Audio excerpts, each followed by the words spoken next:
Saturday, June 25th. It's WWE Live. Seth Rollins returns with a vengeance. I'm back for one thing. That's the title I never lost. Seth Rollins battles Roman Reigns for the WWE World Heavyweight Championship. It's the WWE Live SummerSlam Heatwave Tour, Saturday, June 25th. Tickets and VIP packages are available.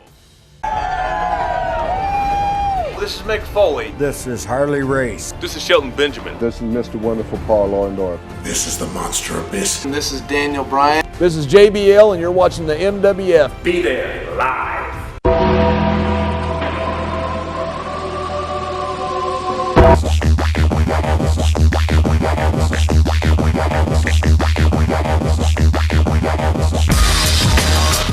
Commissioner, it's always a pleasure to see you. This is my very smart friend right here, Kyle Lawler. Yeah.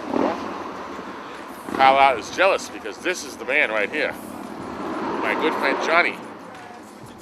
Always a pleasure to see you, Commissioner. Okay. Kyle, Kyle. nice to see you. Yes, Kyle, very nice. Brilliant, as you can Oh, see. I can tell he's a brain. He's a brain. Now, do you know that they challenged me, this loser Chucky at the Braintree Moose Lodge?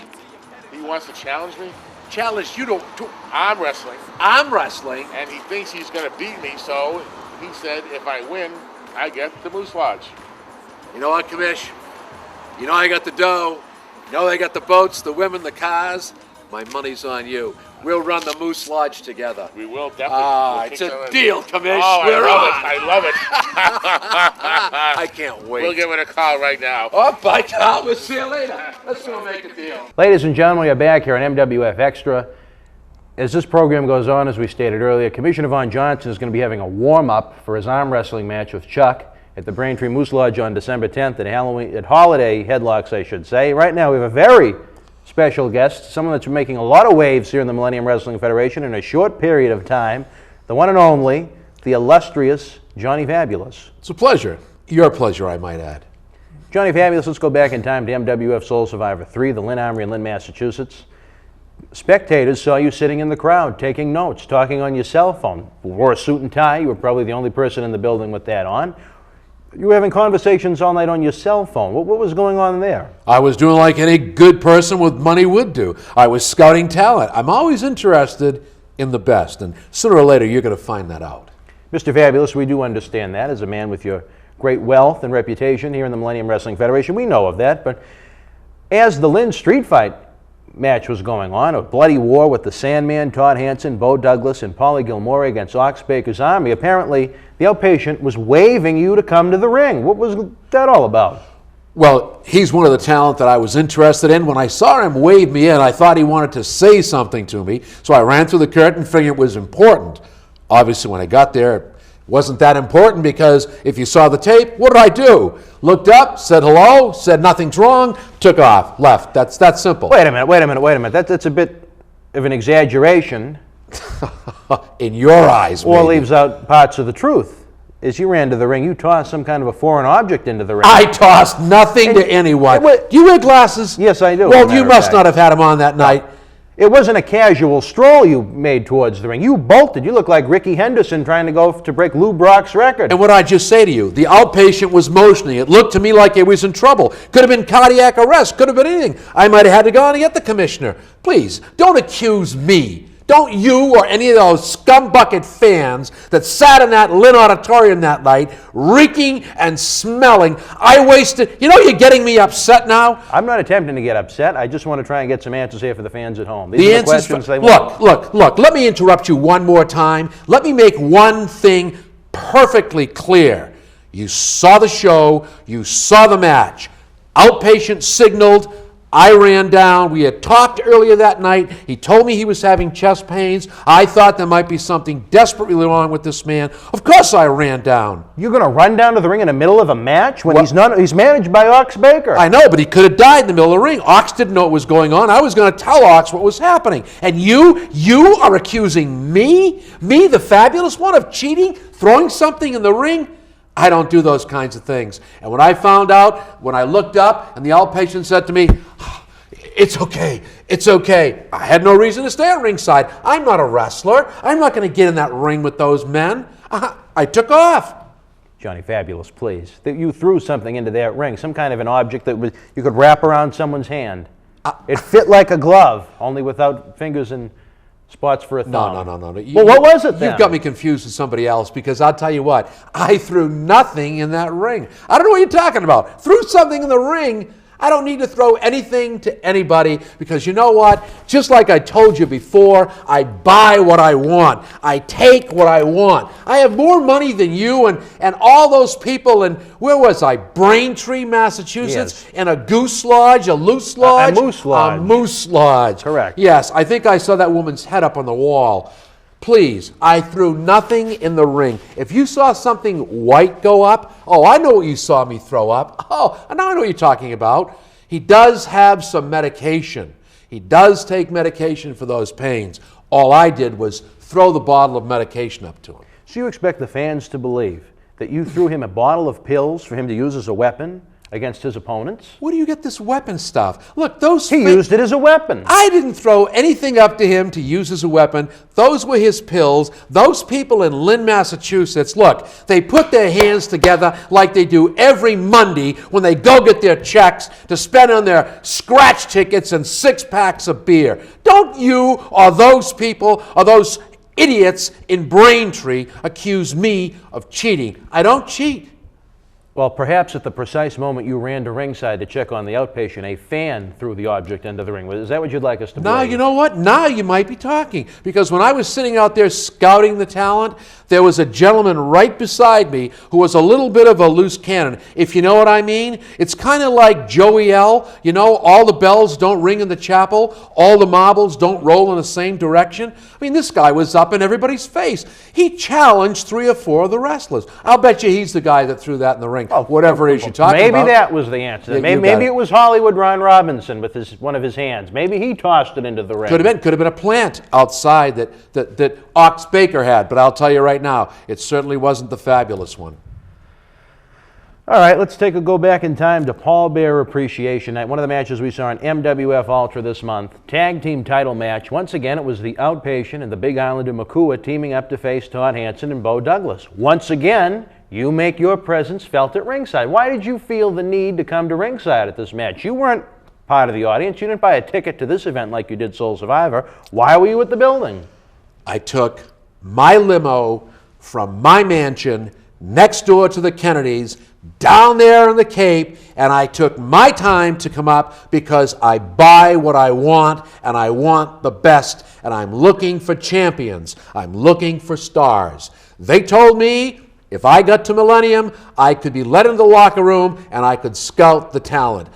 I did that. Yes, you saw me there. I came right through the curtain. Who invited you? That fool, Commissioner Von Johnson? Von Johnson called me up, said if I sent up 3 or 4 of these beautiful ladies that I have on my yacht, I allowed them to come down on the yacht, have some shrimp, do a little, he referenced something about diddle dipping. I don't know what he meant by that. Is that like a Krispy Kreme?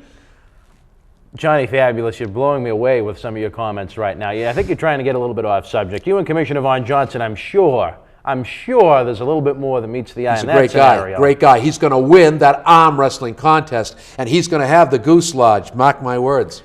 That is the Moose Lodge, December 10th, holiday headlocks at the Braintree Moose Lodge. Get your tickets now at MWFProWrestling.com. You better get your tickets because the fabulous one is going to buy some tickets. And you know what? You never know where I'm going to show up.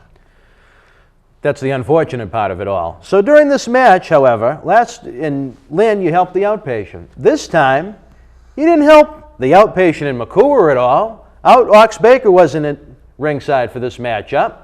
It seemed like you were cheering on Todd Hansen and Bo Douglas. You had the Canadian sensations come out, Jay Buster and Dave Cole. And all of a sudden, Bo Douglas sets Makua up into the ropes. And what do you do but crack him across the back with your, what could be called a loaded briefcase? What is the thought process in this, Johnny? You see here again, you and the fans need better glasses. I mean, if you need, look, you know what I can tell? Look. Here you go. Go buy yourself some glasses because it's obvious you can't see. I did not raise the briefcase and hit Makua in the back. I was holding the briefcase up, cheering for, obviously, Todd and for Bo. And what happens? Makua comes right to the ropes, slaps into my briefcase. I felt the thud, dropped my briefcase to the ground. Next thing I know, my men win 1, 2, 3. Oh, your men. Well, let's take a look back at this, Johnny Fabulous. At Soul Survivor, you were trying to help out Ox Baker's Army.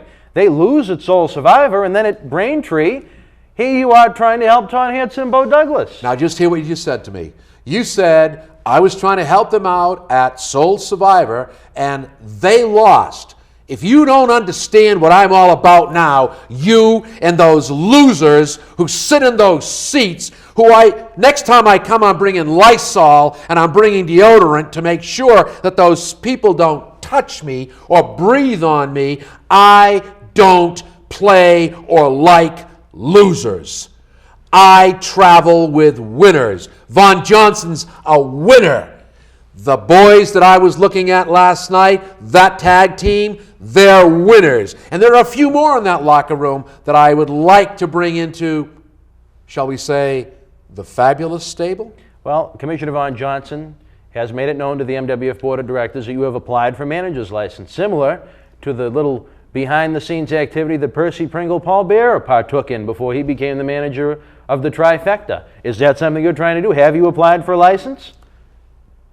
Yes. As a matter of fact, I have applied for a license to be a manager. I think that if I could get my hands on some good talent, not losers, but winners, perhaps they could use a little bit of money and brains, and maybe we could go somewhere. Yes, I have applied for manager's license. So who is it that you'd like to manage here in the MWF, Johnny Fabulous? Apparently Outpatient must be out of the running since he's lost twice. Whacked, he's gone. So it's Todd Hanson and Bo Douglas. To start with. Well, these gentlemen apparently have no interest in having anything to do with you. Haven't you got the hint yet? You tried to screw them out of their match in front of Todd Hanson's friends and family in Lynn. He was trying to win a war and you interfered. I tried to shaft him, screw him out of his belts? Not the fabulous one. I was scouting the talent. We talked in the back. Of course, they weren't very friendly, as you gathered from your video, but you know what? I don't give up. It's just like the people that don't pay me rent. I throw them out in the street. I don't care about punks. I don't care about losers. I just take them and dump them. I've kicked more women and men out of my limos and thrown more people out of their apartments. And you know what? I'm going to tell you something. Money talks. And sooner or later, Todd and Bo, they're going to talk to me because I said it in the ring, and I'm going to say it again now, right to your faces. You don't think you need me? You just wait and see. You ain't seen nothing yet. Johnny Fabulous, with all due respect, I believe a lot of what you said is piled up higher than your piles of money that you keep around the Fabulous estate, and that's a bunch of BS. Well, let's put it this way.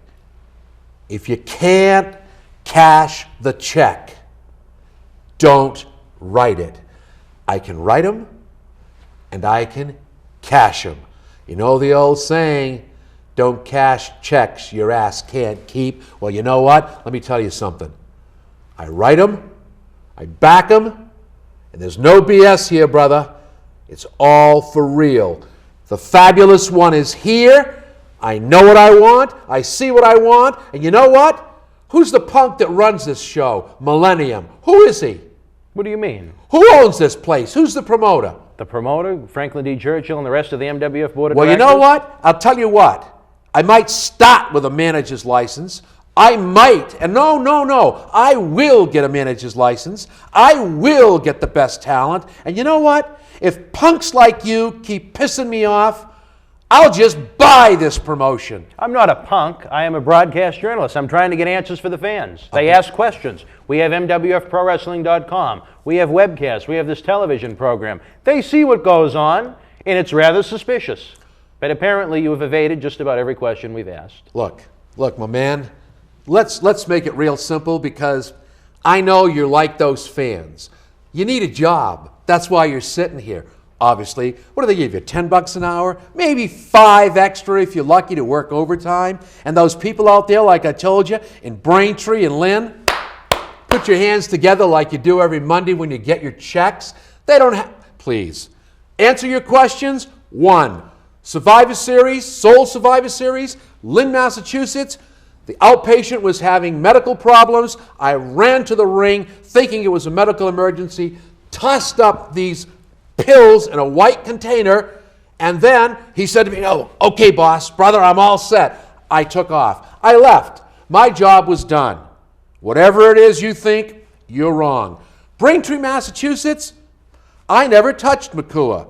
I was there cheering on the boys, the men that I think will be good for the fabulous stable because I only want champions. Makua, the outpatient, losers. I don't deal with losers. I don't hang with losers. I was cheering him on, picked my briefcase up, just briefly picked it up. Makua slammed into it, hit the deck. What can I say? The rest, my friend, is history. You know the winners. They're going to be fabulous winners pretty soon. Johnny Fabulous, we're just about out of time. I thank you for joining us here on this program, and fans at home, the final decision is yours. I'm sure we'll see in the near future what reality really is. Johnny Fabulous, thank you for joining us, and we will be right back with the Commissioner. Pleasure.